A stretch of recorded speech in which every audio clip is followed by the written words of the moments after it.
L'année 2022 s'achève avec ses corollaires sociaux sur la vie des Tchadiens. Garant du bien-être de la population, le gouvernement de transition a entrepris des actions pour pallier les problèmes. La population s'est heurtée à la vie chère, aux violences basées sur le genre, aux inondations et à bien d'autres problèmes.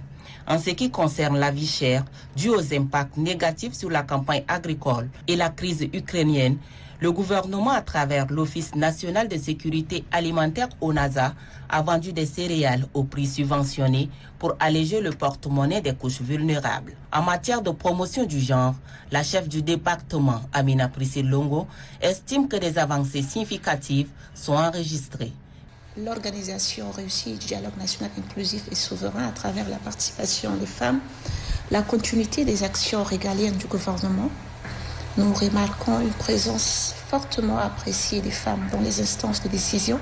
Déjà pour preuve, c'est pour la première fois de toute notre histoire politique d'avoir un gouvernement qui respecte au moins les 30% accordés aux femmes.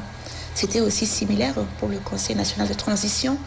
La participation aussi des femmes au sommet mondial sur la condition féminine à New York n'est pas à oublier, mais surtout la finalisation du plan d'action, le premier plan d'action national de la résolution 1325 des Nations Unies après 22 ans de son adoption. Pour assurer davantage la protection de l'enfance et lui garantir son épanouissement, plusieurs programmes et projets sont également réalisés.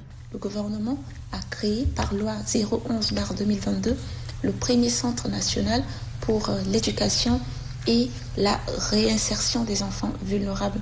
À côté de cela, il faudrait que nous puissions noter aussi l'élaboration du curricula du préscolaire. La révalorisation du préscolaire a été aussi l'un de nos acquis au courant de cette année 2022, tout comme la réinsertion des enfants abandonnés et des enfants en conflit avec la loi, sans oublier le lancement du processus d'élaboration de notre première politique nationale de protection de l'enfant au Tchad. Le phénomène d'inondation a aussi fait des victimes, des pertes en vies humaines et matérielles, laissant nombre de familles sans abri.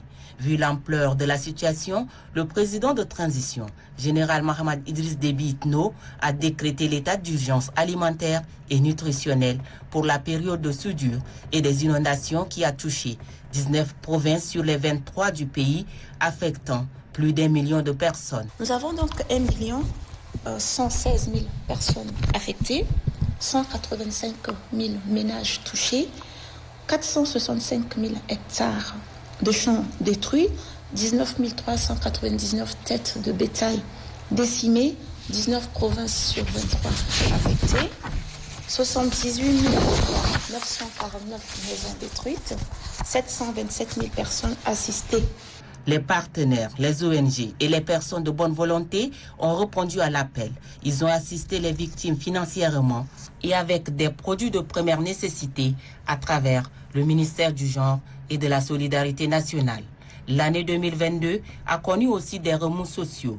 Le protocole d'accord du 9 janvier 2020 et le pacte social triennal signé le 4 octobre 2021 entre le gouvernement et les organisations syndicales font objet de revendications. Et pour satisfaire les aspirations des travailleurs tchadiens pour le bon fonctionnement des institutions publiques, le président de transition a reçu dans le cadre des consultations du dialogue national inclusif et souverain les partenaires sociaux. Une rencontre qui aboutit à des résultats concluants permettant aux travailleurs d'entrer dans leurs droits.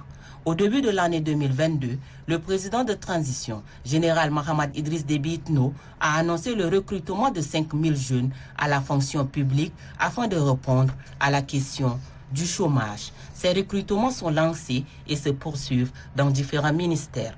Conformément à la volonté du chef de l'État, ils doivent être faits sur des principes d'équité, de transparence et d'égalité.